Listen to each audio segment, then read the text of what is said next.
Good evening and welcome. We will have our student board member, Hannah Wells, lead us in the Pledge of Allegiance.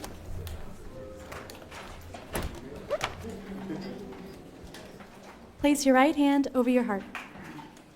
I pledge allegiance to the flag of the United States of America and to the republic for which it stands, one nation, under God, indivisible, with liberty and justice for all. You may be seated. Thank you, Hannah.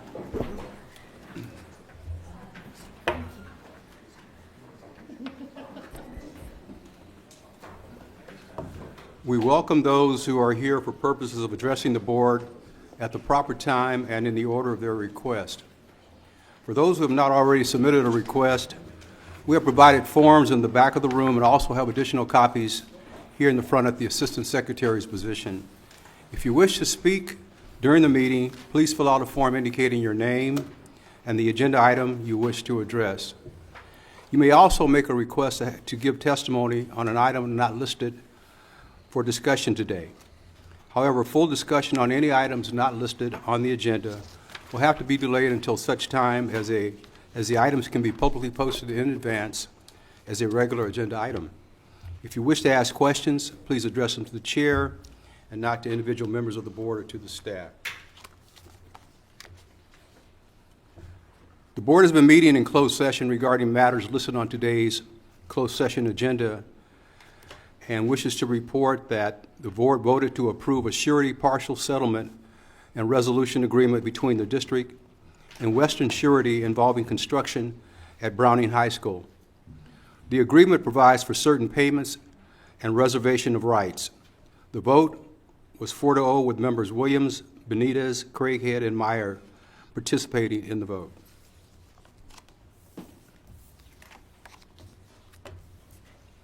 This is the time set aside for public hearings regarding the following: sufficiency of instructional materials. Is there anyone here who wishes to speak to this item? If none, declare the hearing closed.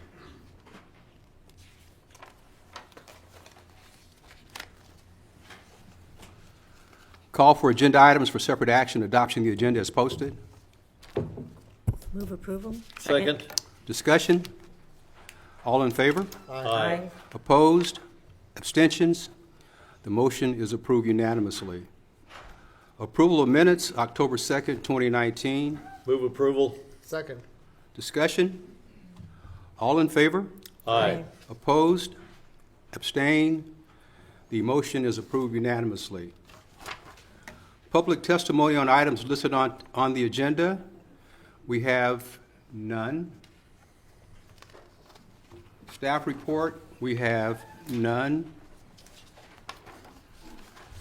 Public testimony on items not listed on the agenda. I do have a number of people who wish to speak today.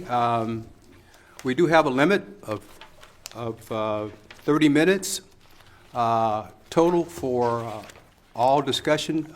So for those of you who are not able to speak at this time, because of the time limit, you can leave your written information with the Assistant Secretary. The first speaker is Charles Song.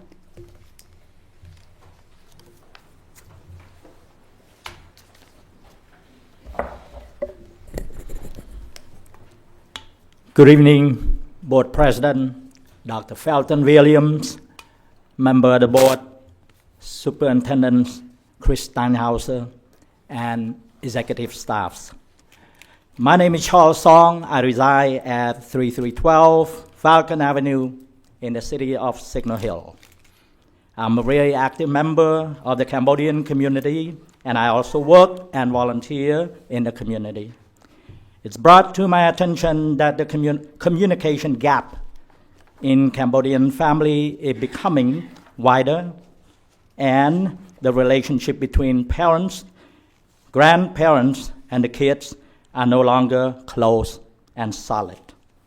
Our young generation in general is starting to lose their sense of identity, and loss of language produces weakened social cohesion because values and traditions are replaced by new ones.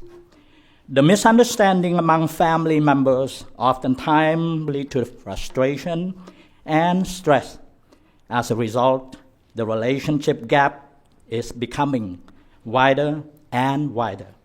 Second, with no language skills, they have no opportunity to learn about the rich history of their country and appreciate their own Khmer culture that was glorious over thousands years ago.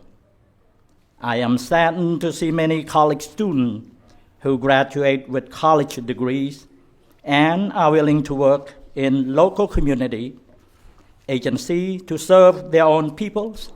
However, they are forced to seek employment where English skills are needed, hurting our local economy. As a parent, I have grave concern on this serious issue. I submit my request to this board to consider implementing a Khmer dual language immersion program in the Long Beach Unified School District. I thank you for allowing me the opportunity to speak this evening, and thank you for your attention. Thank you very much.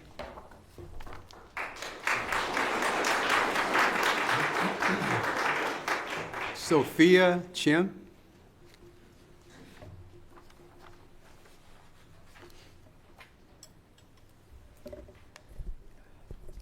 ជំរាបសួរ Board President Dr. Felton William, Member of the Board, Superintendent Chris Steinhauser, and Executive Member.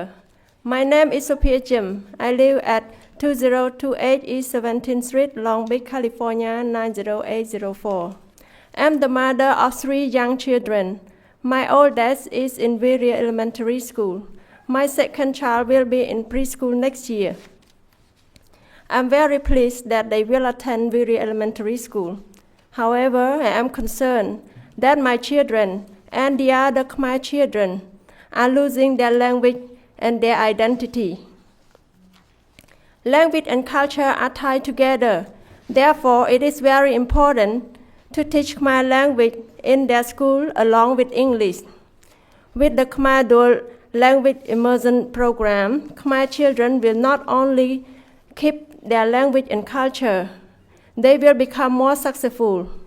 Research shows that dual language program eliminate the achievement gap and improve student social and intellectual development. I am fluent in the Khmer language, and I am a volunteer teacher assistant for Khmer tutoring after school program at Viria Elementary School, run by Ms. Jan Hobson.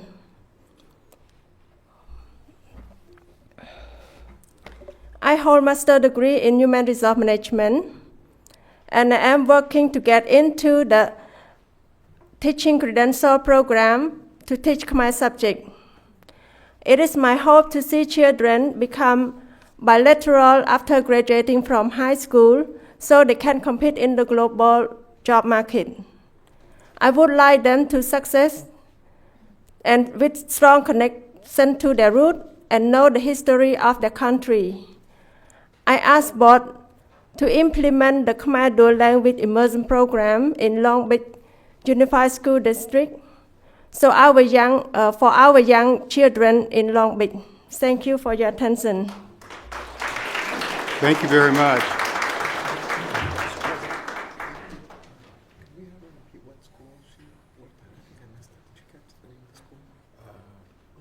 Whittier? Okay. Kien Fung?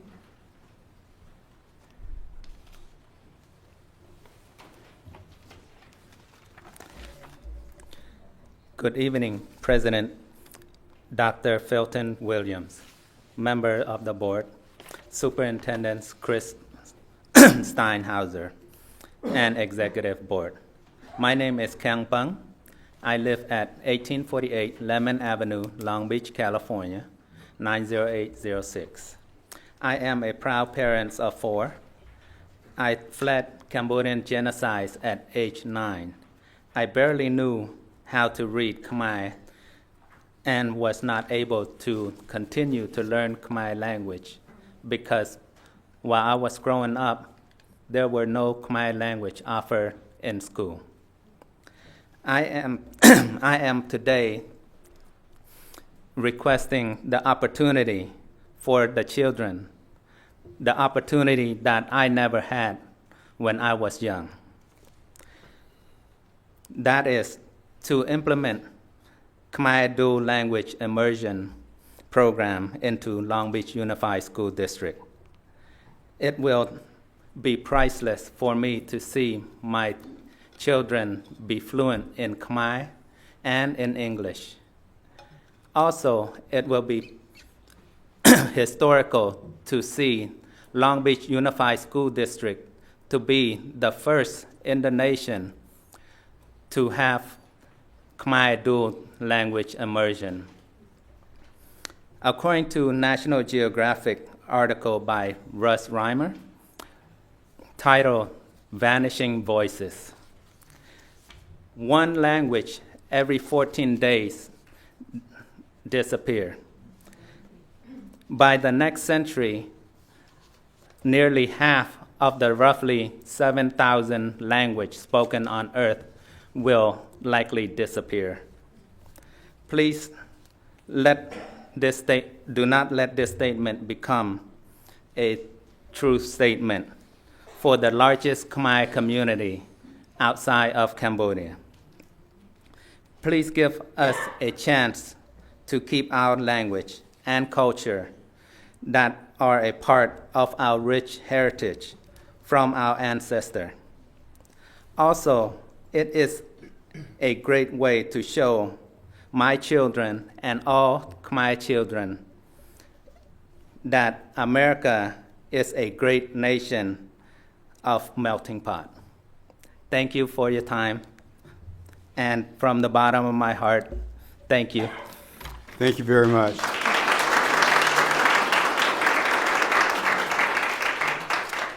Michael Stewart. Michael Stewart. Hi. This is my first time at the board. I'm a parent of two Long Beach students. I'm a resident of Belmont Heights, past president of Belmont Heights Community Association.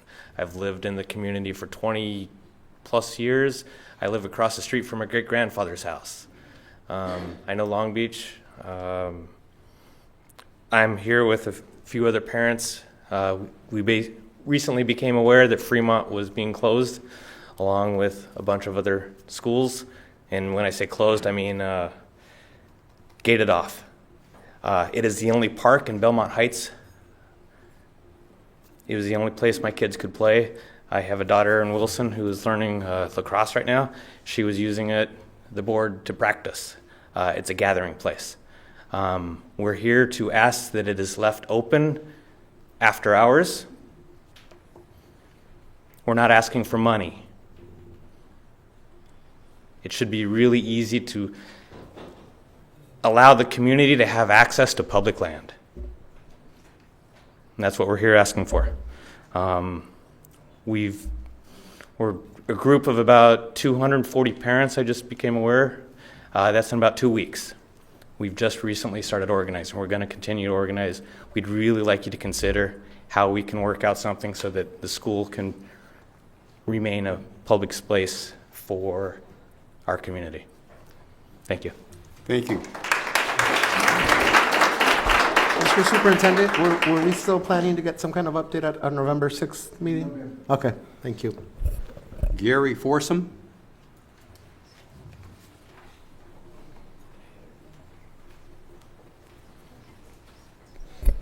Greetings and good evening, Board President Dr. Felton Williams, members of the board, Superintendent Chris Steinhauser, and executive staff. My name is Gary Forzan. I've lived at 185 St. Joseph Avenue here in Long Beach since 1983, over 35 years.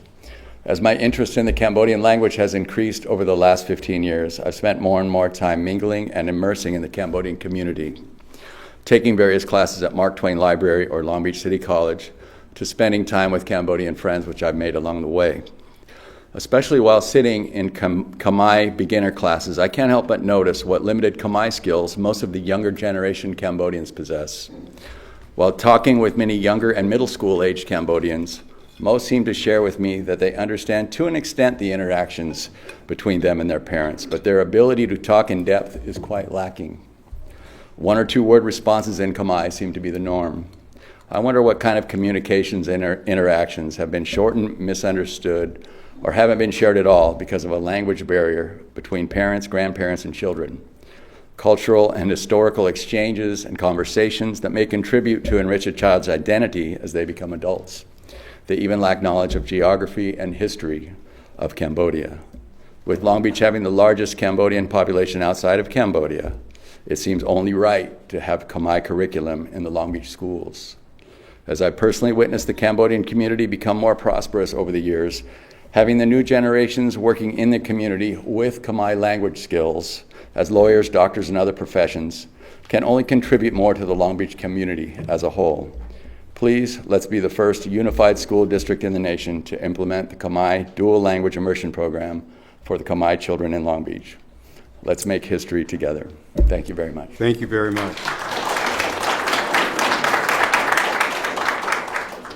Forgive me if I mispronounce this name. Is it Giori Nanoa?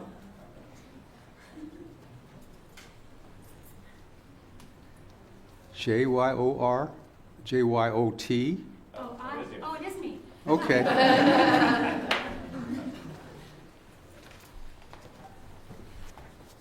It's Jyothi. That's my handwriting. I'm sorry. Oh, my goodness. Terrible handwriting. And I'm a teacher, too, so I should know better. I'm sorry. My name is Jyothi Nanda. I'm here representing parents. I asked the parents to stand up here with me because, along with Michael Stewart, we're here representing parents from Fremont School on behalf of Save Our Fremont Playground. So hello to all the respected board members, Superintendent Steinhauser, and the executive board. As you may know, this issue has really galvanized our community. In just 2.5 weeks, as Michael Stewart stated, we now have 240 board members of our Facebook page, and it's growing every day, literally every minute. About 2.5 weeks ago when we got the notice, we ended up doing a peaceful protest that our kids help us organize. As a result of that, we've since had a Long Beach Post article. The LA Times has reported a front page article in the California section. Steve Lopez ran a column last week in the LA Times, and you may have seen it last night, but Channel 7 Local News, Rachel Jordan did a community report on it as well. I think the reason that this has galvanized the community, and we're starting to hear calls from all over Long Beach, we're starting to hear calls from outside of Long Beach. We have parents up here whose children aren't even in our school who have come to us to say we want to help and we want to support. It's because this issue is bigger than even Fremont. This is really an issue of equity. This is really an issue of open space for our children. It's really an issue of safety. I'm here to just tell you that what in addition to all of the work that we've been doing, we've spoken at Long Beach City Council. I received an email this morning from the Chief of Staff of the Mayor's office. We have plans to meet with the Mayor's office, with our council member Susie Price's office. We're willing to meet with anyone who wants to work with us, and that's really primarily why we came today, was to show our continued support, tell you where we were at, and ask you to once again, like I said when I spoke 2 weeks ago, to have Long Beach really be the leader on this. I mean, the reason why we're all here is because we love Long Beach. The reason all of our children are in Long Beach Public Schools and in Fremont is because we love Long Beach Unified School District. And everybody is looking to Long Beach to be the leader. We sent letters out that some of you may be getting this afternoon. We're circulating these letters with their talking points, and in the last few minutes I have, I'm going to read to you our primary talking points. By way of background, on Tuesday, September 24th, Fremont families received a flyer in children's backpacks giving notice of an imminent change.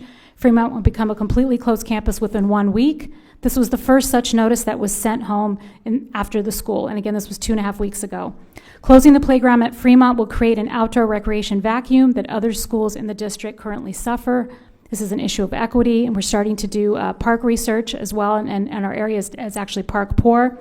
Research suggests locking schools do not prevent vandalism or violence and may create more problems by isolating neighbors from one another and weakening community ties. And lastly, and probably most important to the board, we recognize the significant cost and liability concerns facing Long Beach Unified School District and are prepared to work together toward a solution that promises equitable access to school playgrounds in underdeserved neighborhoods. We propose a pilot program serving selected schools. Thank you for your time. Thank you very much, and I do apologize for butchering that That's name. okay. Harold Nye.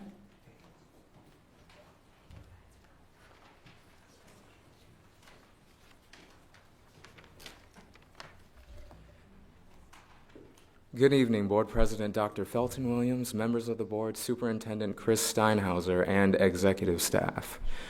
My name is Harold Nee, and I live at 3535 East 10th Street here in Long Beach. I'm Vice President of the Cambodian Student Society at CSU Long Beach. I have a good understanding of Khmer to a conversational level. That skill level happens to be the exception when it comes to other Khmer students. During the first CSS meeting, we had our introductions to each other in Khmer. Most of the new members were freshmen, and the icebreaker was a typical greeting in Khmer: Chumnip Sur, Kyum Chmur, and their name. Most of these students, freshmen and upperclassmen, became anxious when it was their turn to speak because they did not have the confidence in their Khmer abilities. And they lacked skill speaking in groups altogether. They grew up speaking English and did not have the opportunity to learn their Khmer language. Furthermore, their lack of Khmer language skills made it difficult to communicate with their parents, so their social skills that they should have learned at home were lacking. Therefore, the implementation of the Khmer dual language immersion in the Long Beach Unified School District is extremely important to keep communication channels between parents and their children open. I strongly believe our young generation will benefit a lot from having Khmer language skills at an early age, so they can make more research in depth about the rich heritage of their history, civilization, literature, culture, and arts that define who they are. The loss of their language will also include the loss of an opportunity to improve the economic development locally and internationally. The loss of the language will lead to the loss of the next generation in the Khmer community. Thank you for hearing me this evening. Thank you very much. Mr. Superintendent, I believe we have a dual immersion update in December. Am I correct about that? Can we include a consideration of Khmer programming curricularly as part of that dual immersion update, please? Chet Davidson.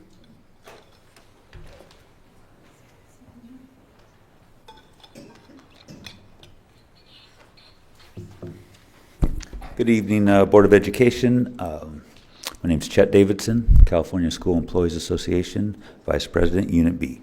Last time I came up and I spoke to you folks, just kind of giving you an update through our negotiations. If you haven't heard, which I'm sure you have, we have come to a tentative agreement as of Monday. Just very difficult situation for us as a negotiating team. We have 2,300 district employees and their families that are dependent on the decisions of the terms of agreements that we come to. Our 2% raise that we were negotiating for was contingent on health care costs to our part-time employees. And that was a very difficult situation. We have 14 people on our negotiating team. And from a very diverse crowd of people and job classifications, there was a lot of different personalities and really heartfelt moments in that room trying to figure out what would be the fairest and best solution. The proposal that the district had implemented or proposed to our negotiating team was just completely unacceptable and completely unaffordable to our people, and something that we could not leave the room in agreement with. So after 8 months of long talks and thick binders of papers, we ended up having a informal mediator come into the room. He came in from Northern California and was very helpful to end our discussions and to come to a final tentative agreement. So it's a bittersweet moment. Of course, our membership will make the final decision through our ratification. We cannot discuss any disclosure of these details until our field director through California School Employees Association reviews this. But I just wanted to express it was very difficult and very meaningful to know that the decisions made in that room are just going to affect people and their careers here for their entirety. We want to avoid impasse. Upon approval of the ratification, we can move forward, but if the membership votes otherwise, then we're back at the table. And it was just very difficult, and I'm hoping for the best that this works out for our membership. Thank you. Thank you, Chet, for your remarks. Vanderlyn Vong. Vanderlyn Vong.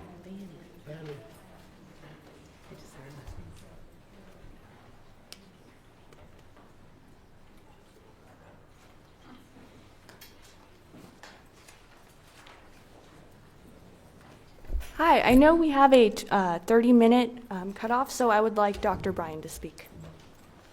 Good evening, Board President Dr. Felton Williams, Board of Trustees, Superintendent Chris Steinhauser, Executive Cabinet and staff. My name is Dr. Renee Bryant. I serve as the Director of English Learner Multilingual Services for Anaheim Union High School District, where we offer 8 different world languages, 2 Spanish dual language immersion programs, and the first secondary dual language immersion in Vietnamese in the United States. Before working at Anaheim Union High School District, I worked for Westminster School District, where we implemented the first Vietnamese dual language immersion program in the state of California. And that's where I first met Chan Hobson when she came to visit our program back in 2015, talking way back then, 4 years ago, about the possibility of implementing dual language immersion, Khmer dual language immersion here in Long Beach Unified School District. I'm here tonight, obviously, to support the Khmer students and families that are here, asking you, under the new regulations and policies of Prop 58, to consider the implementation of Khmer dual language immersion. Like Vietnamese to Westminster, Khmer is a critical language in Long Beach. As your third most spoken language here in the district, Khmer is critical to local families, businesses, and the community of Long Beach and Southern California. Implementing Khmer dual language immersion will not only give equal access, equity, and opportunity to Khmer English learners, like you have for Spanish-speaking English learners, it will have the academic benefits that we know from dual language immersion, that you know from your own Spanish dual language immersion programs, but also help to prepare a workforce of Khmer speakers to serve in Long Beach in the community, such as doctors, lawyers, teachers, and interpreters, and more. In these times of declining enrollment, many school districts are looking for innovative programs to help increase their enrollment. And they want to retain their students while attracting other students from other districts.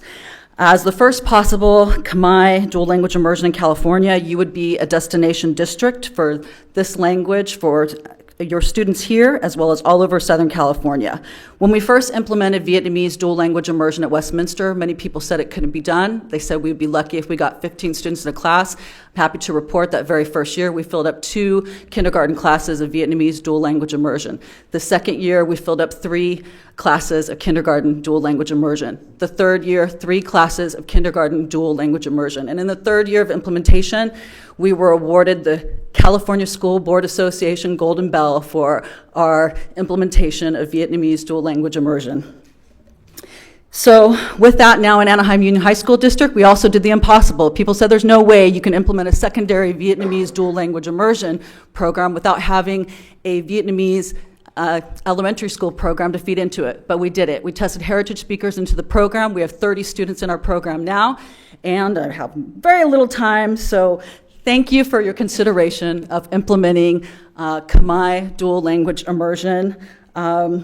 We know that increased enrollment equals increased average daily attendance dollars, which I'm sure your district needs, like all other districts. And I know this would be an innovative program that all families, Khmer families and other families all around Southern California would be excited to join. Thank you for your time. Thank you very much. Dr. Natalie Tran.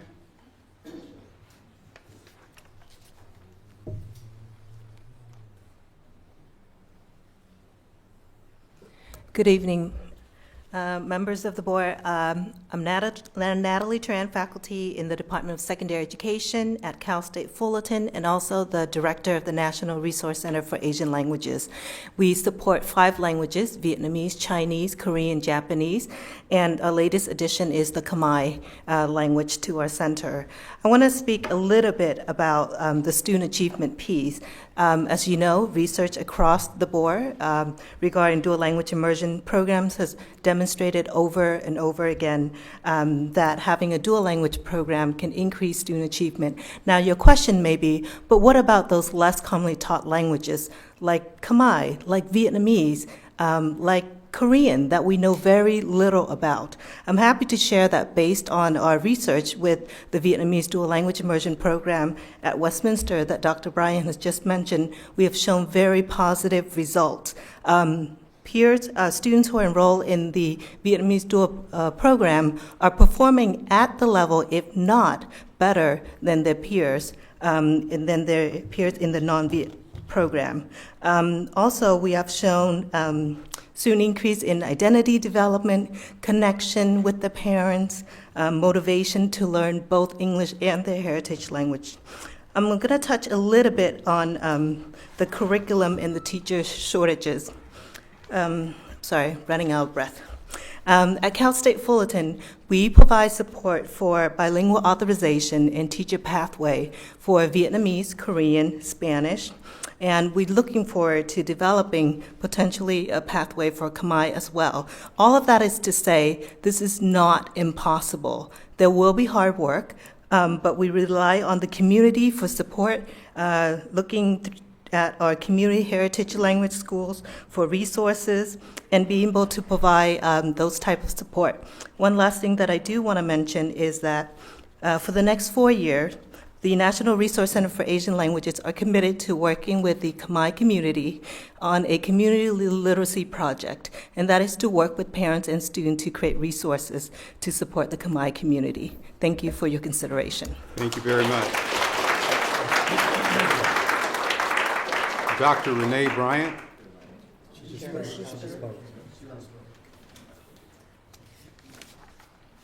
Mark Hobson.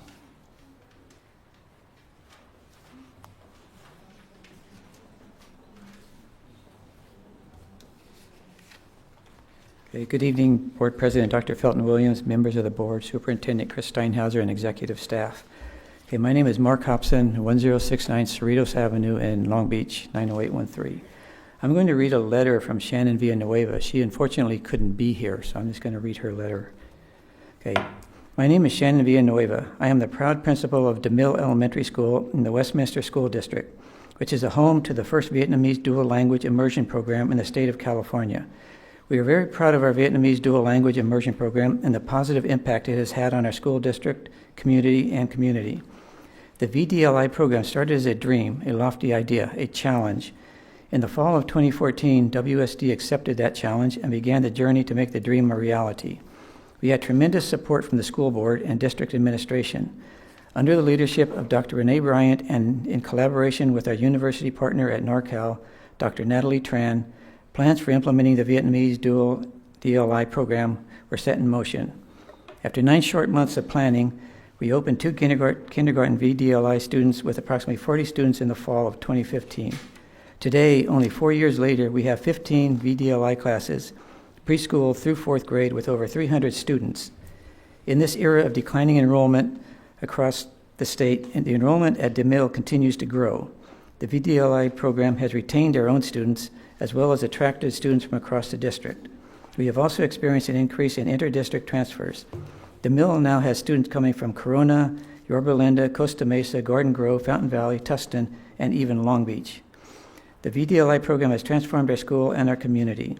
We have had a tremendous increase in parent involvement and engagement. We have built and maintained wonderful relationships and partnerships with our local community and universities and neighboring school districts. These partnerships and collaboration with the larger community continue to grow as our program grows. Our students in the VDLI program are doing very well. They are on the pathway to biliteracy, and they are demonstrating competency in reading, writing, listening, and speaking in Vietnamese and English. They have had numerous opportunities to participate in school-wide and community events and increasing their sociocultural competence. Students in the VDLI program are also excelling academically. The third graders took the SBAC for the first time last spring. These students outscored their monolingual peers. In ELA, 93% of the VDLI students met or exceeded standard, with the majority scoring standard exceeded. In math, 84% of the VDLI students met or exceeded standard, with the majority scoring standard exceeded. And there's one more paragraph, but I'll stop here. And there's a copy in your information folders. Okay, so thank you. Thank you, Mark. Chan Hobson.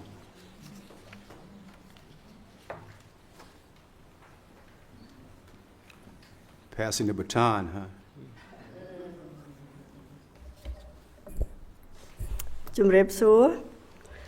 Good evening, Board President Dr. Felton Williams, member of the board, Superintendent Chris Steinhauser, and the executive staff.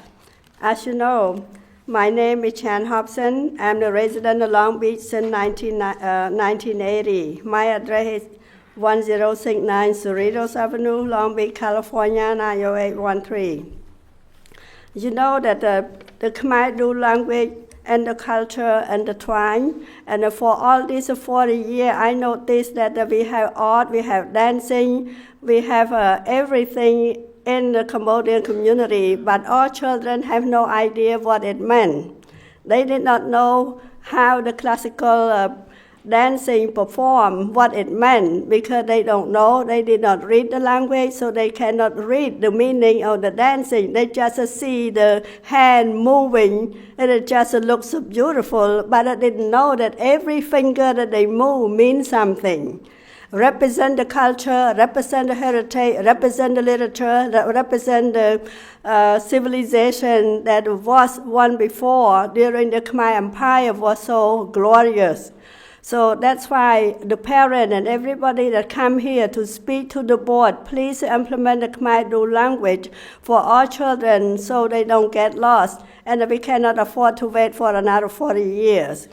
So under Prop 58, we have you the signature that I needed, and we are formally requesting you to investigate the implementation of this program. And the contact information can be myself, my phone number and email, and Sophia Chim, the parent of Viria, that with the phone number and email that I enclose in each packet for the board member and the superintendent. We would like you to agendize the request to address this at the next meeting. Thank you very much for hearing us today. Thank you, Chan.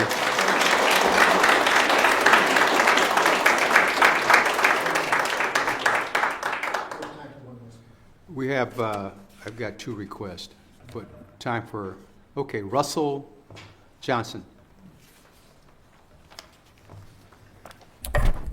Good evening, President Williams, members of the Board of Education. My name is Russell Johnson. I'm here this evening on behalf of the Associated Builders and Contractors. I have a letter to read into the record. We invite you also to tour one of our training facilities. We have one in Anaheim and one in Los Angeles in our San Fernando office. So on behalf of the Associated Builders and Contractors, we're writing about project labor agreements. They must be inclusive of contractors, workers, and apprentices. We are writing on behalf of the nearly 400 member companies and over 700 apprentices that are currently enrolled in our state-approved apprenticeship programs to express our concerns about the proposed project labor agreement your district is working on. PLAs have four major problems that will discourage many contractors from working on Long Beach Unified School District construction projects. And I will add, this is not in the letter, that you could potentially lose existing contractors that are working for you now. The first issue is the restriction on the use of contractors' core workforce. All PLAs put a limit on contractors utilizing their own employees to work on a job. The rest of the workers then are dispatched from a union hall, meaning an employer must agree to employ a workforce they are unfamiliar with, and they may not be used to the safety protocols and procedures of that contractor. Second, it's the requirement of the contractor's core workforce must be registered through the union hall. This means that a contractor cannot continue to pay into their employees' existing health and benefit plans. For example, if an employee is on a job for 3 months, they may not qualify for entrance into the union plan. As such, the employer is forced to keep the employee's current plan active. Furthermore, the core workforce is harmed because the retirement is impacted. Most contractors provide retirement plans that for their employees that is already invested in since day one.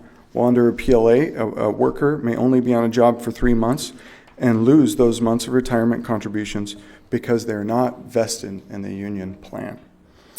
Most importantly, discrimination against apprentices is one of the most egregious problems with PLAs. There are many apprenticeship programs that are approved by the state. PLAs specifically prevent apprentices from programs like ABC's from working on Long Beach Unified jobs. Furthermore, this prevents these apprentices, even local Long Beach apprentices, from earning their state-required on-the-job training hours. Your district wouldn't discriminate against students, and we do not feel it is your intent to discriminate against the apprentices we train. Last, PLAs raise costs as they complicate the construction process and reduce your bidder pool. I'll let you read the rest of the letter as my time is running near. We would just invite each of the board members that we'd like to sit down with you, explain our perspective in greater detail, and hopefully find common ground so the district can achieve its goals without a PLA. Thank you. Thank you, Mr. Johnson. We are out of time, and I do have one more request. If that individual, Mr. Schultz, can leave your comments with the board secretary, because we are out of time on public comments. Okay. Business items, personnel. Mr. Meyer.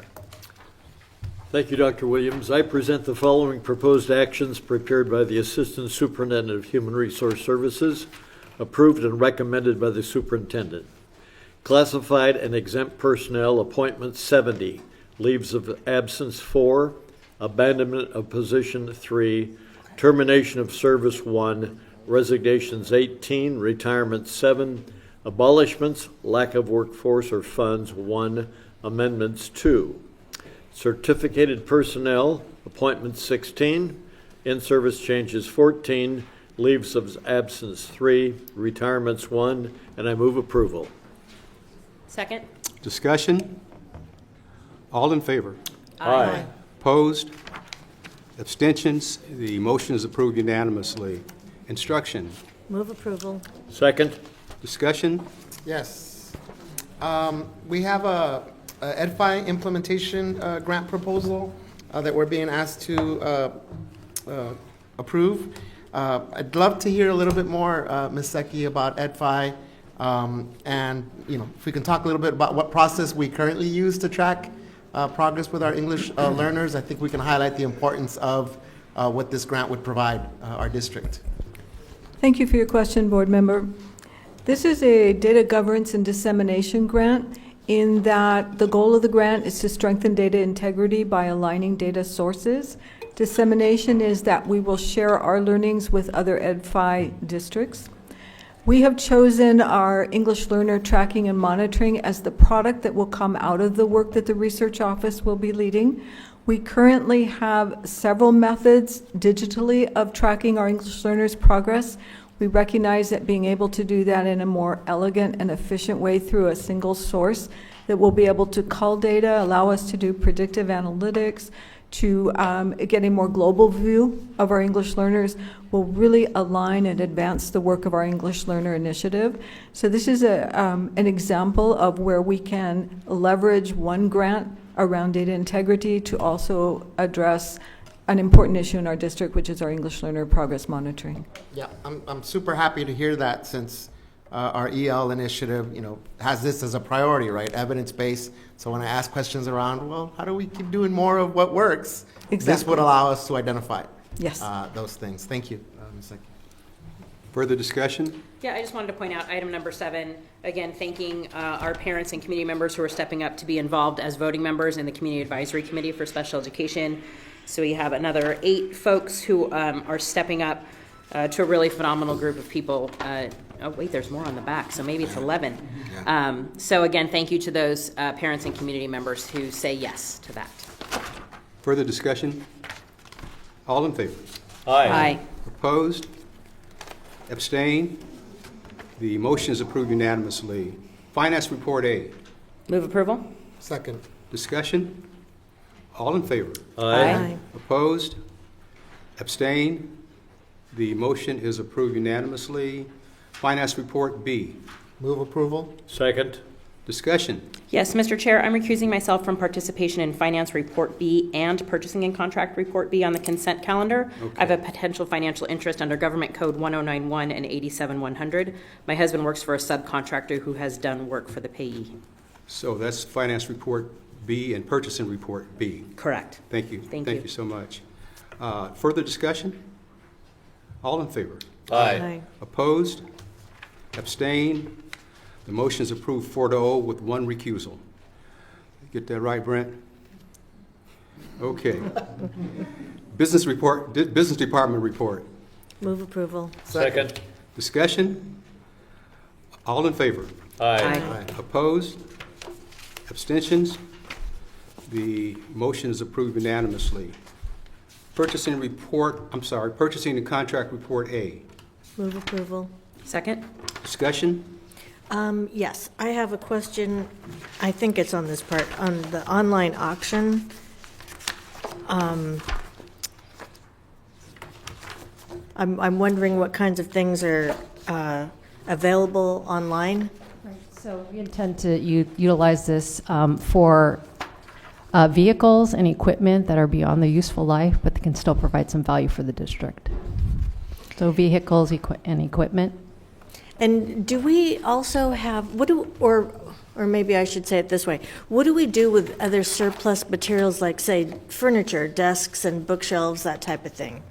If they can provide some value for the district, we can use an online platform such as this. If it can't provide any value for the district, it would be salvaged out. Okay, but these things would not be available to the public at all? It would need to go through an online platform such as this auctioning platform. Okay, because I know we used to have a place at the maintenance yard, or was it the maintenance yard or warehouse on Yes. Market? Yeah, and sites are encouraged to, if they are in need of furniture and equipment, to come and look at our yard to see if there's anything that can be of use to them. But for the public, it would need to go through this type of platform in order to purchase it from the district. Because sometimes on school campuses, I see furniture that's been piled up. So we have a place to put that surplus Yes. furniture and then maybe repurposed somewhere else. Yes. So things Yes. will stay out of the landfill and be used. Yes, definitely. I'm happy to hear that. Thank you. Further discussion? All in favor? Aye. Opposed? Abstain? The motion is approved unanimously. Purchasing and Contract Reports B. I move to approve. Second. Discussion? All in favor? Aye. Opposed? Abstain? The motion is approved. Four votes and one recusal. Okay. Other items, superintendent items, student discipline. Yes, Mr. President and members of the board, staff's recommending the expulsion of the following student 396. This student would be expelled under Education Codes 48915C3 and would not be eligible to apply for readmission until after the June 2020 semester. However, staff is recommending a suspended expulsion. Move approval? Second. Discussion? All in favor? Aye. Opposed? Abstain? The motion is approved unanimously. Administrative assignments. Yes, Mr. President and members of the board, staff recommends the following assignments to be effective on the dates indicated.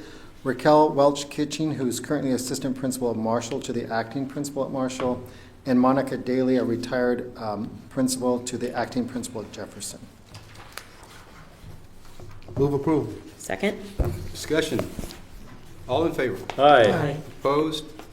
Abstain? The motion is approved unanimously. Unfinished business, we have none. New business, Resolution 101619-A, supporting National Principals Month. Move approval. Second. Discussion. Thank you to our principals. Right. Amen. Much appreciated. Amen. Where are they? They're busy. They're working. They're working. Right. Answering email. Further discussion? All in favor? Aye. Opposed? Abstentions? The motion is approved unanimously.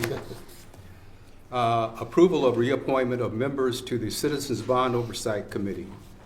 Move approval. Second. Discussion? I just want to say thank you to these three. I know that these are re-upping their commitment to the committee, so thank you for saying yes again. Are any of those folks here tonight? I don't believe they are. Okay. Further discussion? All in favor? Aye. Aye. Opposed? Abstentions? Motion is approved unanimously. Resolution 101619-B, Williams Textbook Sufficiency. Move approval. Second. Discussion? Yes. So we oftentimes, get asked by parents about textbooks and textbooks going home and staying in the classroom. Had a long conversation with Ms. Secchi today to sort of walk me through the process, and I think it would be valuable for our students, parents, and community members to have a sense of what our district goes through to make sure that every student has a textbook that she or he can take home with them, and sort of the nature of where this comes from. Thank you for the opportunity to provide some insight into this process. The resolution that is before you represents the final step in what we call our Williams audit. It's actually a resolution of sufficiency of instructional materials. This process is mandated under legislation that was a result of a lawsuit. And not to us, right? The lawsuit wasn't of us. This is a Northern California district. Now this legislation applies to every district in the state of California. So each year, within the first 4 weeks of school, as a district, we must certify that every student, grades K through 12, has instructional materials in English language arts, English language development, mathematics, history, social science, and science. And then at the secondary level, health and world languages. And at the high school level, it also includes science equipment. The legislation requires that the student have his or her own copy of the instructional materials and is able to take them home at the student's discretion. For us, those are physical textbooks, because a digital adoption of a textbook would require that we would certify that every student in the district had access to Wi-Fi at home as well as a device. The mechanics of this audit take place in the following ways. For what we call a non-site visit, those are the majority of our schools. We work with the principals. They have the same list that is attached in the board agenda right now of all our approved instructional materials. And the principals conduct internal audits with each of their teachers, and they certify that all students have a one-to-one correspondence textbook in the following textbook areas. We have approximately 1/6 of our schools that are identified as visit schools. They were identified over a decade ago under old assessment measures. Because the legislation has not been updated, those schools continue every year to be identified as a visit school. By visit, I mean that it's an on-site audit by a team from our county office that comes into the school site, visits the classrooms, and asks the students to physically show them their textbooks. They will check to make sure that it is a one-to-one correspondence, that we're not using a class set, that each student has his or her own materials, and then we'll ask the students if they're able to take those materials home. At the conclusion of that 4 weeks, we then have our resolution to present for you that we have done that rigorous audit and we have successfully certified that every student in those subject areas has his or her own instructional materials. Thank you, Ms. Secchi. I think a couple of items that I think are important to me that I would love to engage our board and executive staff on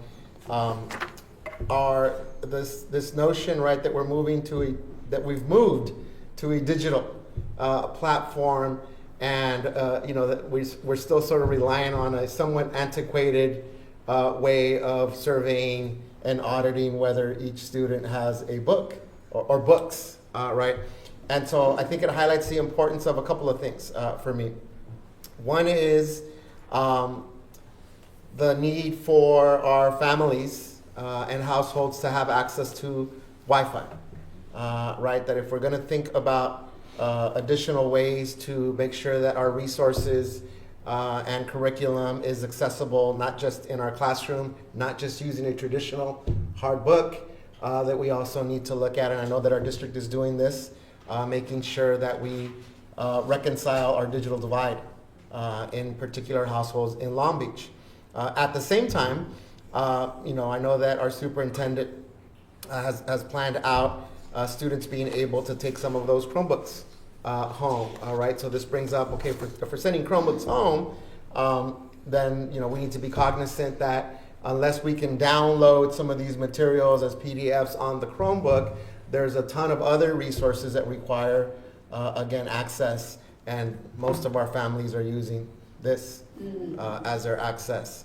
So I'd love for us to be able to have a more robust conversation about this as to what we're doing as a district, given that the audit survey process here, although we are awesome at doing it, it does require a lot of work.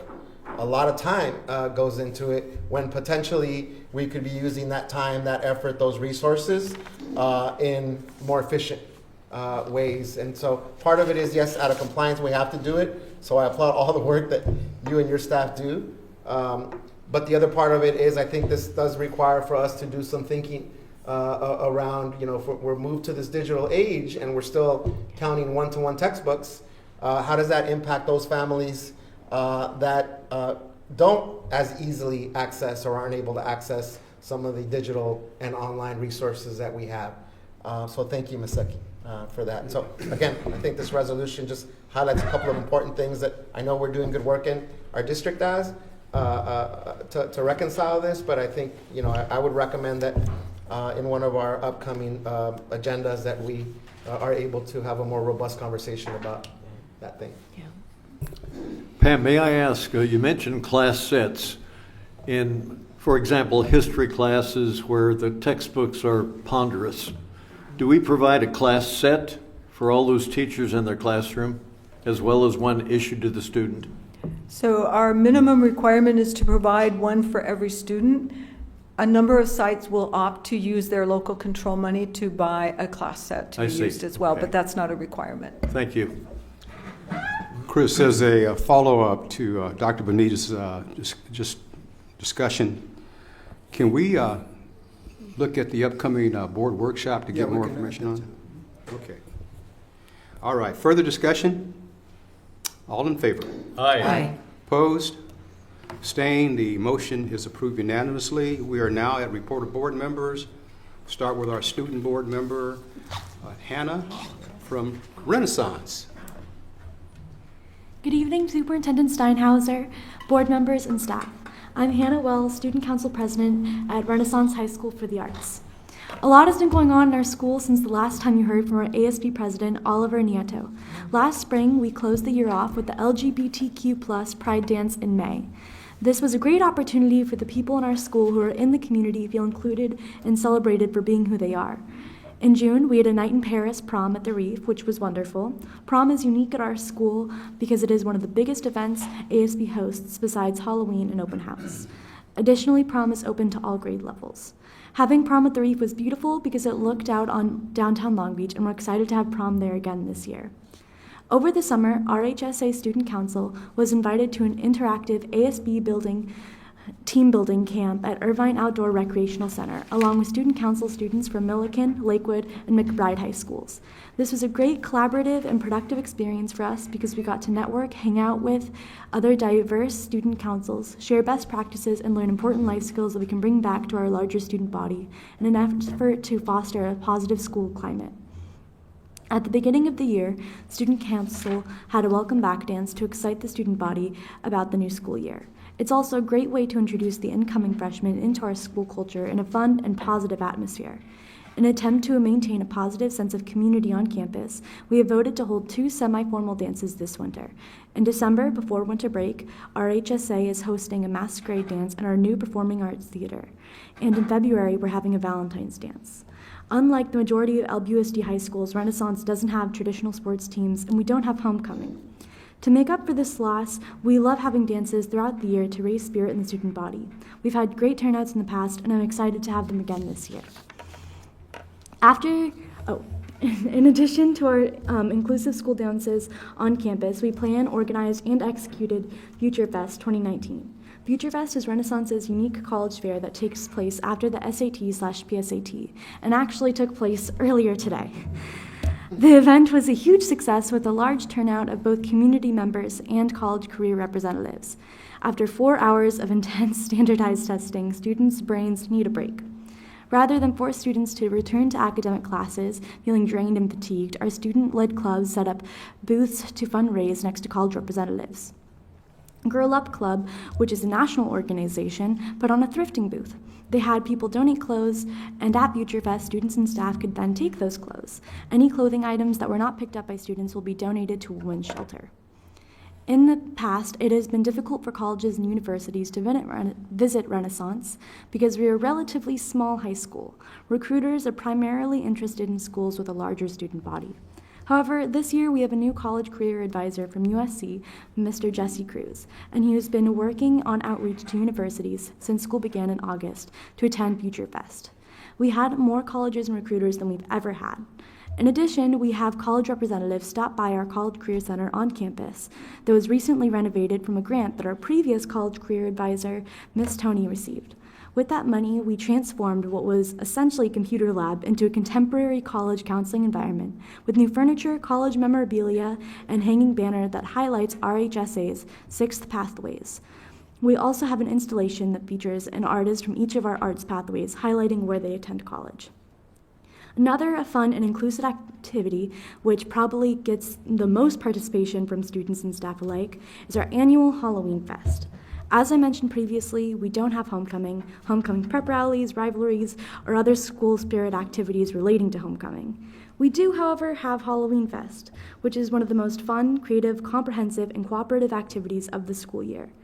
All of our students are encouraged to participate in Halloween Spirit Week, which includes diversified and original dress-up days and eccentric lunch activities the week of Halloween, and culminates with Halloween Fest. Students and staff from all of our artistic pathways participate, which makes the event even more enjoyable and riveting because students get to see their teachers going all out with their costumes and provide an opportunity to see them as creative and dynamic individuals.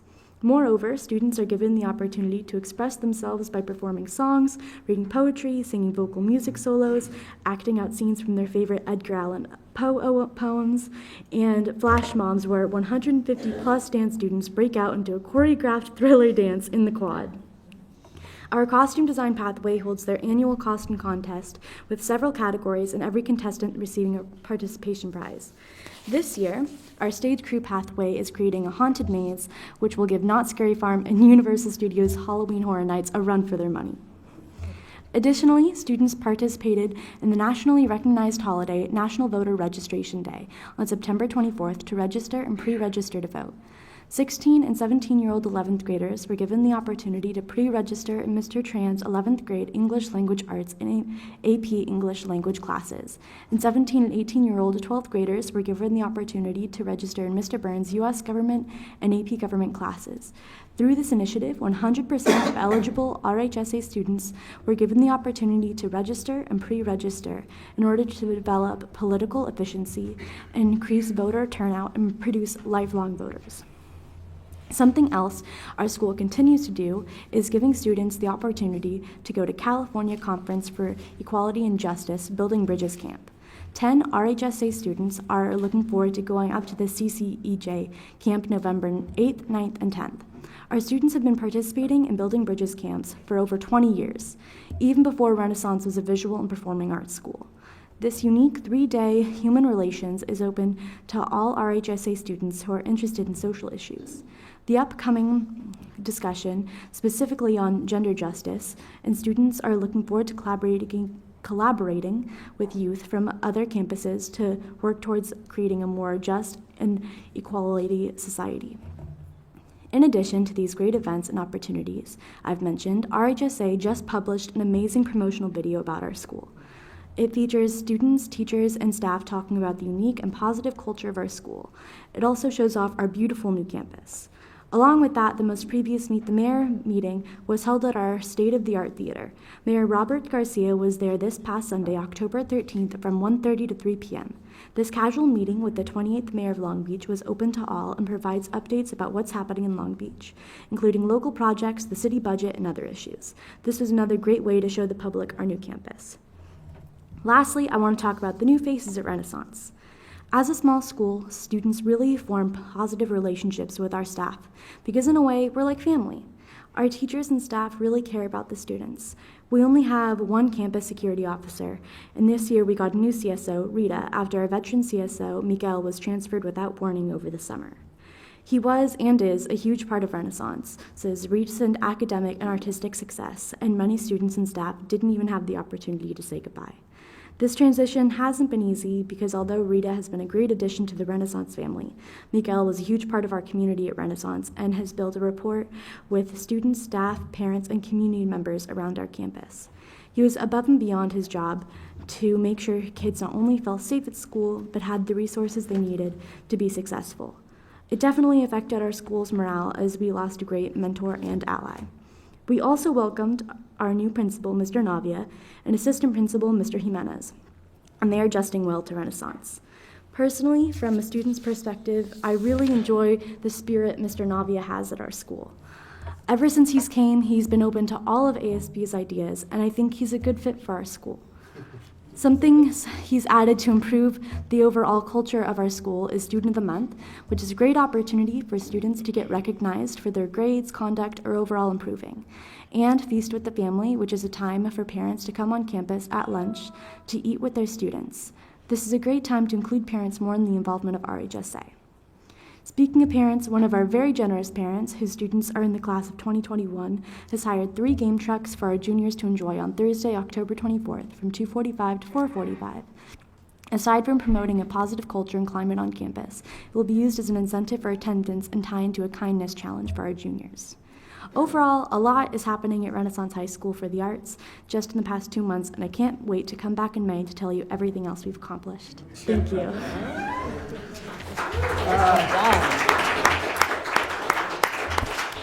Thank you, Hannah, for that very thorough and comprehensive report. We much appreciate it. We do have a few more questions that we want to ask, though. You are a senior.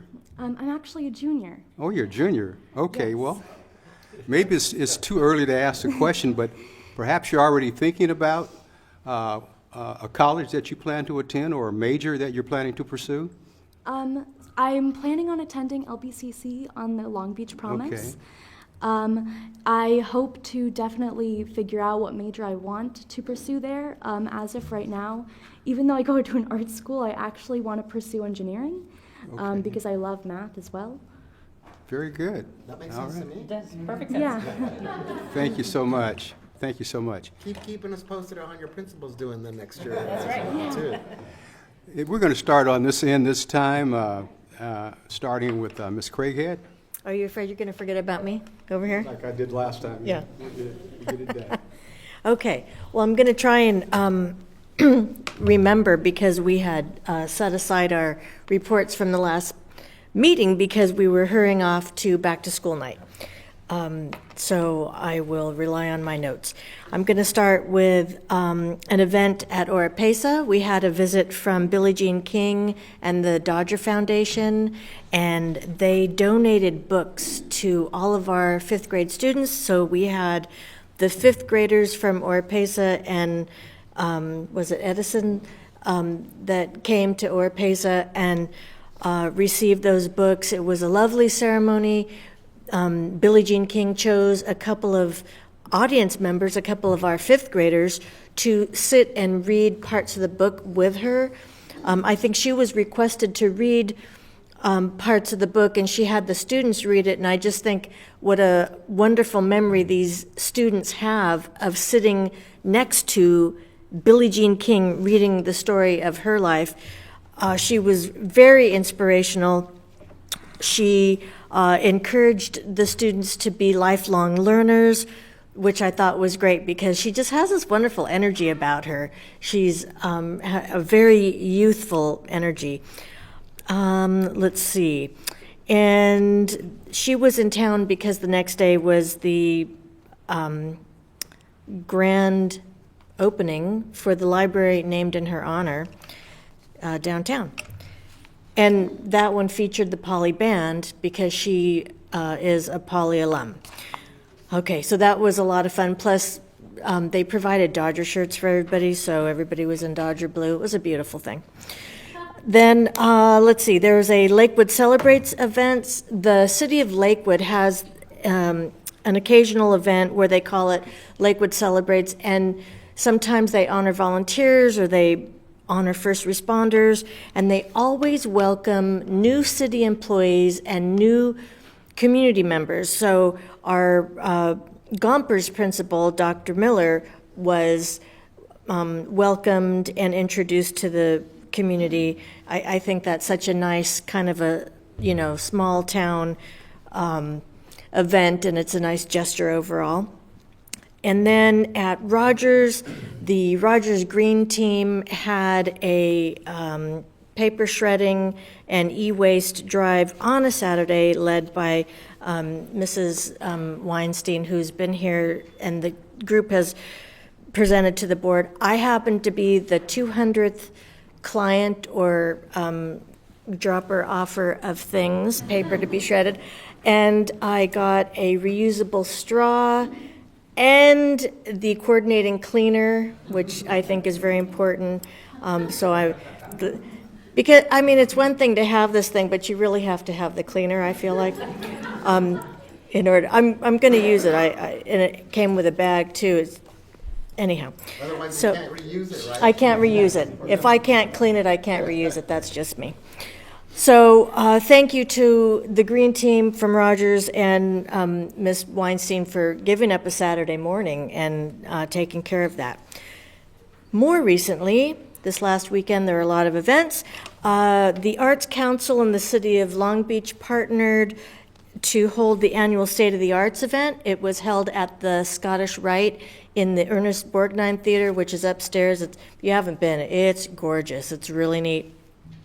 And our one of our Emerson parent volunteers was honored.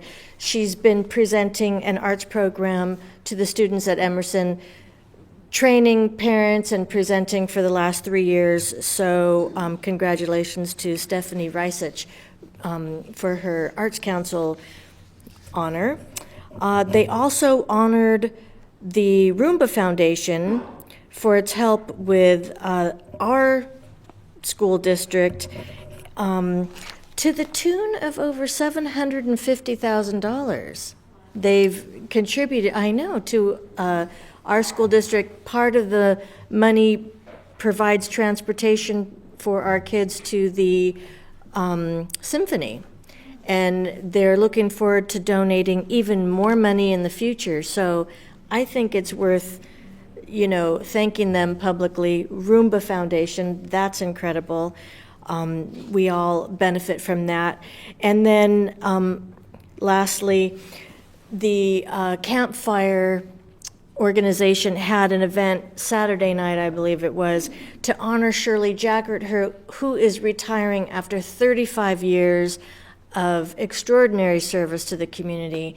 So I just want to say congratulations, Shirley, and thank you for your contributions.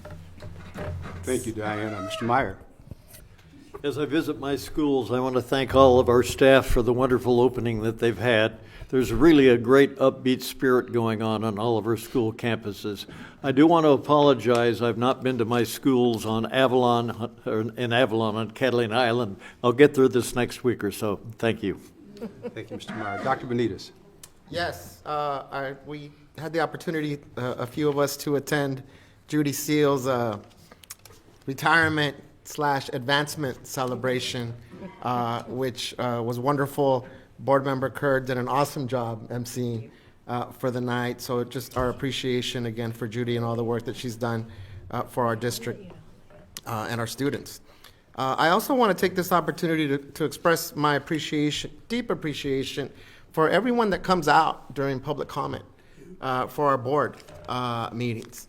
I mean, it's great for folks to reach out individually to us, but I think it's super important to use this space, use this time to hold our elected officials, us, accountable, right? And to help inform our decision making. So we know it takes some time. We know it's not at the best time of the day. We know we're not as accessible for many folks. So to those folks that do have an opportunity to make it out, just, deep appreciation for the public comment period, both for items that are on the agenda and for those that are not. So thank you. Keep doing that. Keep reaching out to us and keep showing up to our school board meetings.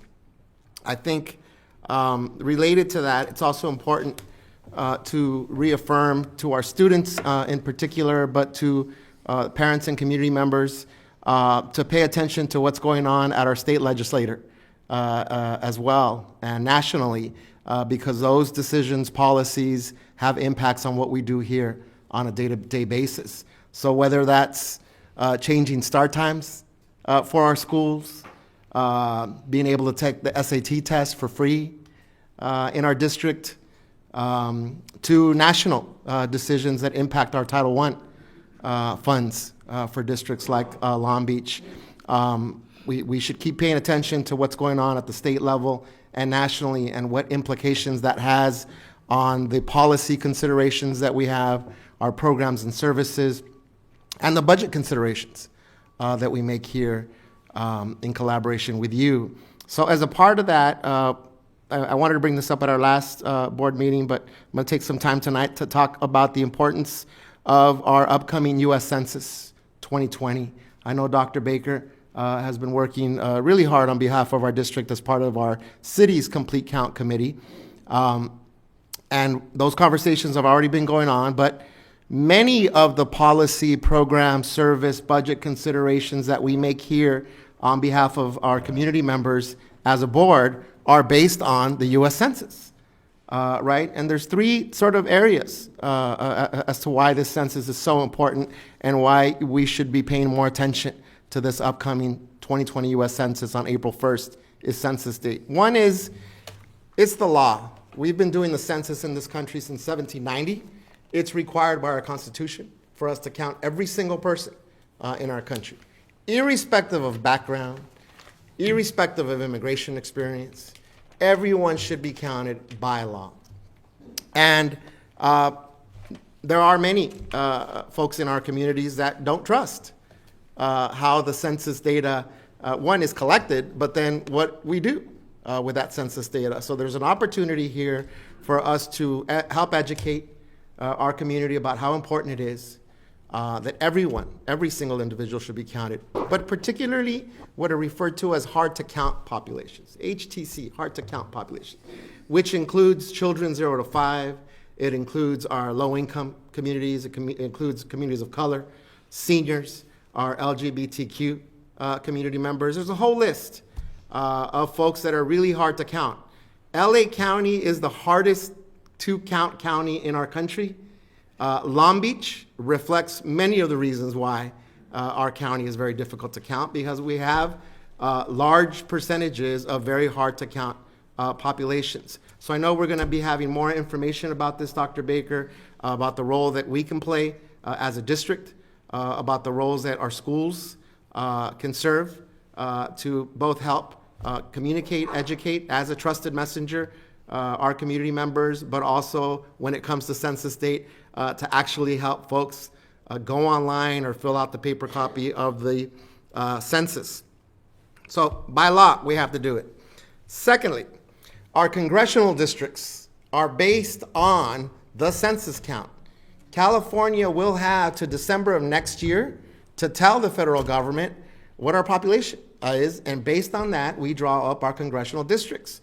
So if anyone's keeping their eye on our national debates here, this represents political power and political representation for the communities, specifically of California, but in our nation. And that those districts are based on, we're going to have a redistricting commission work with those numbers, our census, right? So if we want to talk empowerment, political power, this is one way to uphold our political power, to make sure that we are counted and make sure that that is reflected in our congressional districts, and to then make sure that we are represented based on those congressional districts.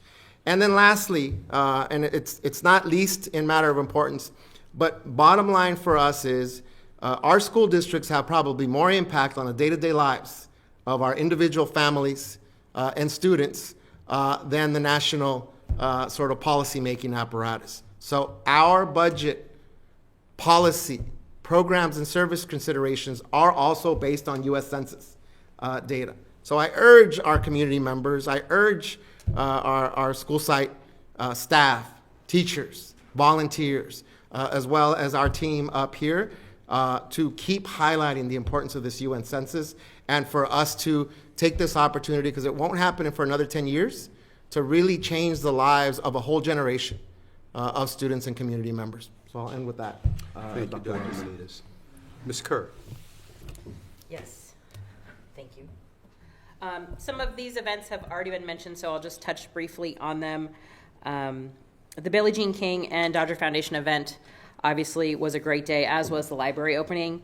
Los Cerritos students led the Pledge of Allegiance. Hughes presented the colors, and Polly obviously played. Those were the three schools that she attended here in Long Beach.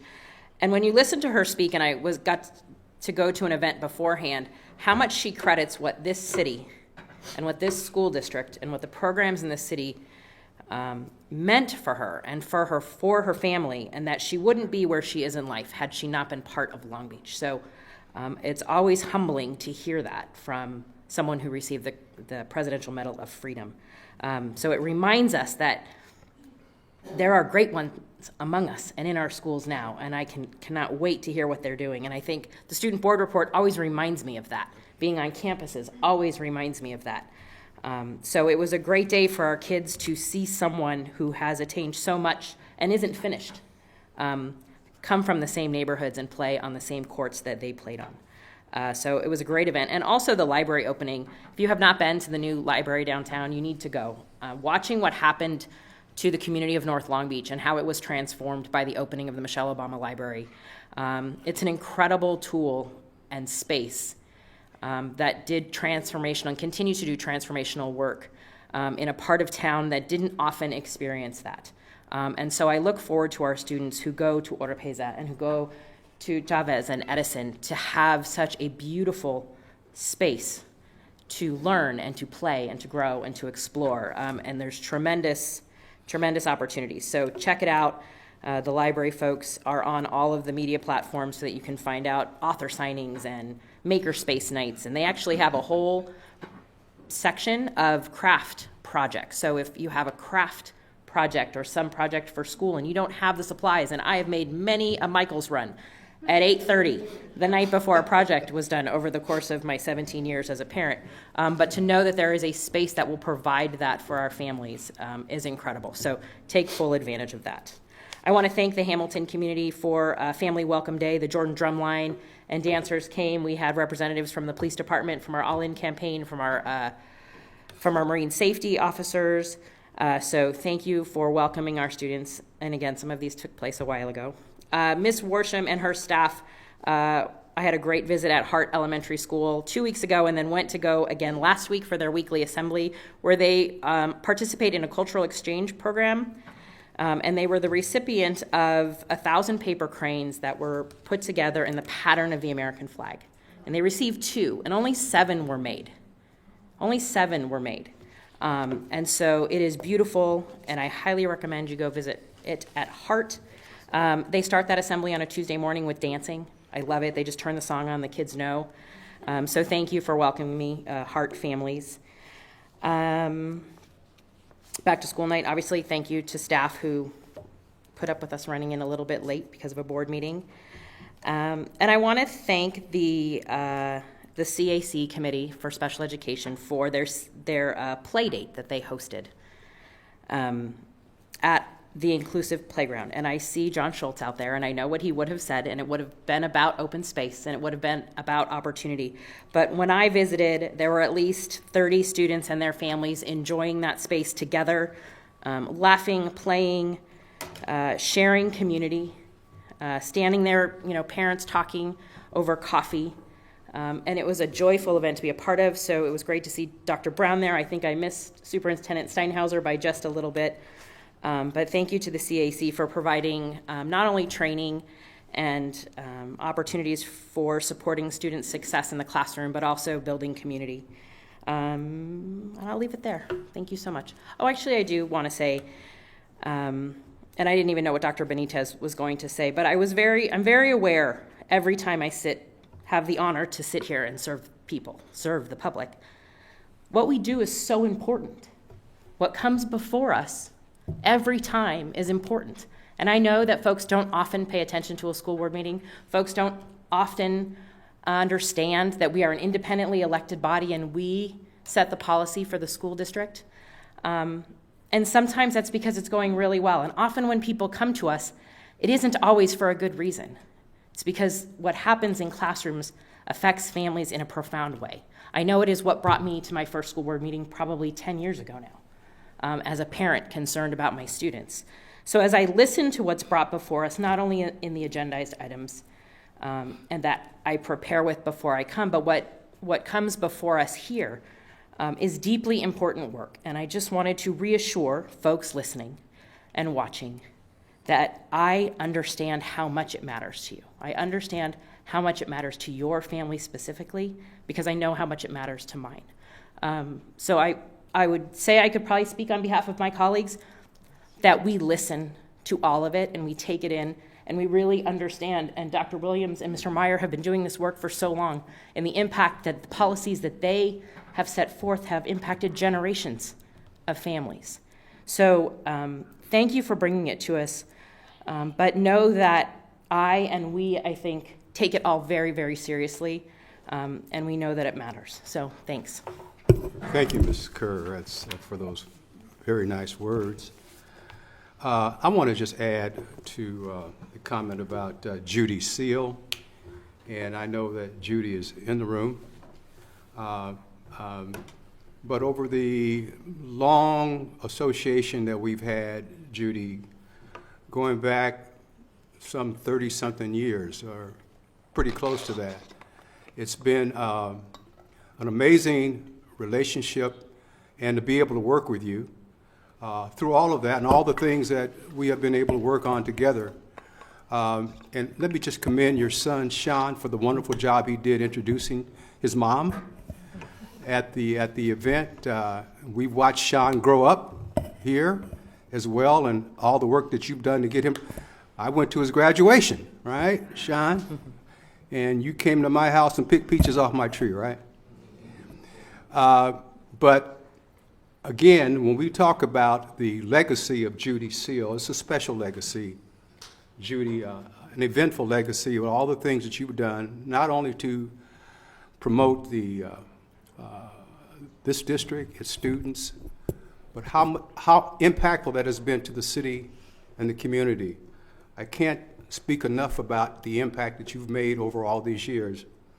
And we know that as you plan to leave in a few days, someone said you haven't even turned in your paperwork yet, so we'll have to wait and see when you really plan on leaving. But we know that the district is not going to let you go too far. We're going to somehow get you back here to continue working. And again, you've done a lot to impact this district, its students, and this community.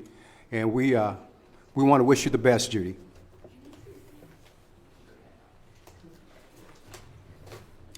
Nobody's ever stopped you before, right? I don't think I've ever spoken on this microphone before.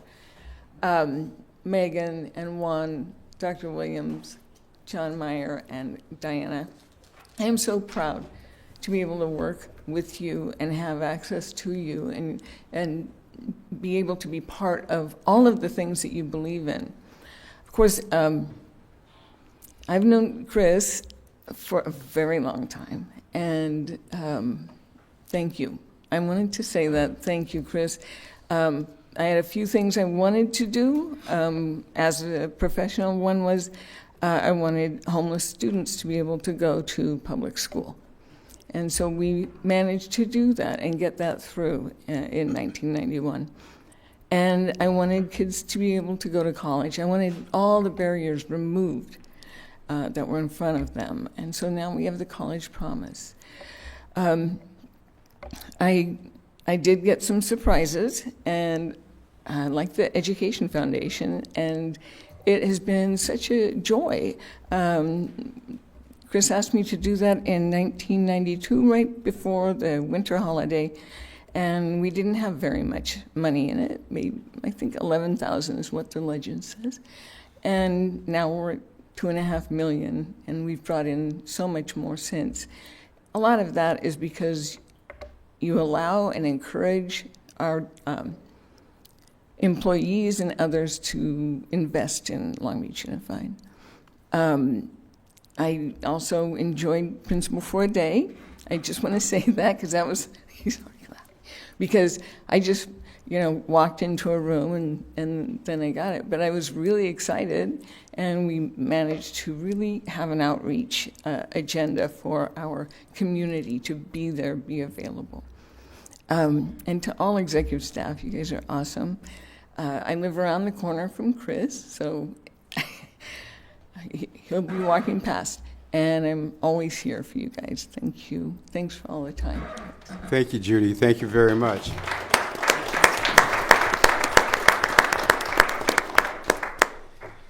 I want to just spend a few minutes talking about this because this is very important to me. Quite some time ago, a few years back, the HR office did a report on staffing in the district. And in that staffing report, one of the things that stood out was the very low numbers of African American male teachers in K through 5th grade. And I just basically raised that issue with the superintendent. And in that discussion, what we learned was that in our recruiting, the African American males were not enrolling in teaching programs. That even extended to sending David and some of our teams out to HBCUs to see if we can enhance the recruitment of that population. And it was for a reason that we raised that issue based on research that I had looked at and reviewed.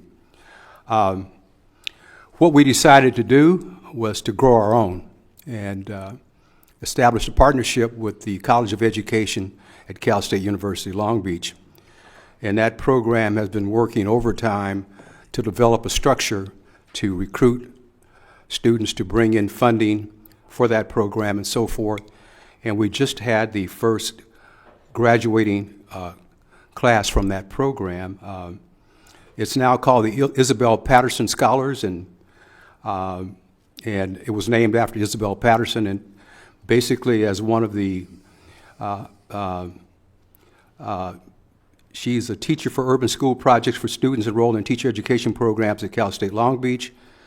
A little bit about her background: the first African American woman to earn a bachelor's degree from an established four-year college in the United States, a daughter of fugitive slaves. Patterson became a teacher at the age of 22 in Philadelphia. And she had become principal at the nation's first public high school for black students. And so this particular program is being named in her honor. There are a total of 7 recipients, students who had graduated, 5 female, 3 of those were African American, 2 males, 1 was Asian, the other was Caucasian. And just to be able to remind people of the very purposeful need for which we had advocated for this program, and I'm very appreciative of the process that has been put in place, a true partnership to bring about these results. And it's very impressive with the work that has been done and the people that have been involved in it. And let me just say very quickly to David Zaid, who is part of that process, and David, for your work in bringing in scholarship money to start that program was very special. But here's the language that we discussed in looking at the need. There are a few African American males in this country who have not been hit by issues of race in one way or another. There are some who have been more impacted than others, but the net effect is that they have all experienced issues involving race. Given that experience, they are in a unique position to understand and empathize with African American male students and the daily struggles these students face, and the net effect of these challenges on student learning. According to a report by the State of Teacher Diversity in American Education, minority teachers can be more motivated to work with disadvantaged minority students in high poverty, racially and ethnically segregated schools, a factor which may help to reduce rates of teacher attrition in hard-to-staff schools. Minority teachers tend to have higher academic expectations for minority students, which can result in increased academic and social growth among students. Minority students profit from having among their teachers individuals from their own racial and ethnic group who can serve an academically successful role model and who can have greater knowledge of their heritage and culture. And some of the comments that we heard from these graduates was just that, the fact that there are role models that inspired them to achieve academic excellence as students.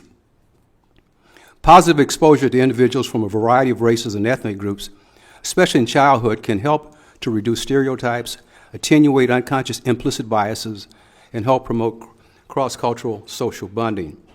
A study conducted by Hanushek et al. In 2005 found that African American teachers were significantly more successful than white teachers in improving the reading and vocabulary scores of black students.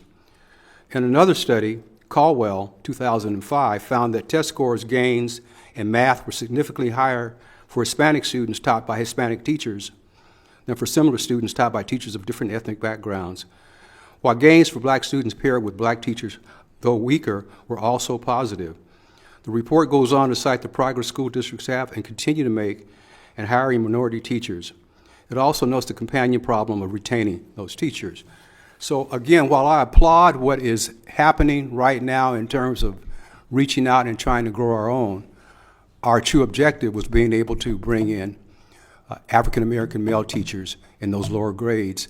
And as we move forward in this process, as we begin this second round of finding and locating individuals who will fill these roles, I hope that we can hone in on truly bringing in the intended population of teachers to address some of the intractable problems that we have with some of our African American male students. The other thing is the presence of Billie Jean King, and when I had a chance to just chat with her, one of the questions she asked me was about my work here in the district. How did I feel about my work here in the district? And my response to her was, our work here is very critical and is very important. And the fact that she's tuned into what we're doing, it was very encouraging. And that is my report. Mr. Superintendent, no report. Okay, announcements. I have some announcements. Is Operation School Bell happening this weekend? Okay, at Roosevelt High School? Elementary. Roosevelt, how did I get there? Roosevelt Elementary School. Operation School Bell at 9 a.m. Be handing out uniforms to students at Roosevelt High School. I want to say high school something. Forgive me, folks. Roosevelt Elementary School. I didn't know it was transformed to a high school either. Matt Jenkins Memorial is this Saturday at Cornerstone Church at 11. And is High School Choice? High School Choice. High School Choice Fair is this Saturday as well at Cabrillo. Okay. One announcement for me, Dr. Williams. AOC 7, Franklin Middle School are doing a community cleanup this Saturday, 9 a.m. Anyone that wants to come help out and do some community building and meet some neighbors will be there this Saturday morning. We'll entertain a motion for adjournment. Dr. Williams, don't forget also there's a memorial service for Dr. Matt Jenkins at Yes. 11 a.m. Saturday, the 19th. And he's done so much for our math collaborative, as you know. For all of our students and all of our schools. Thanks, John. Again, Judy, happy trails to you as you move along. We are now adjourned.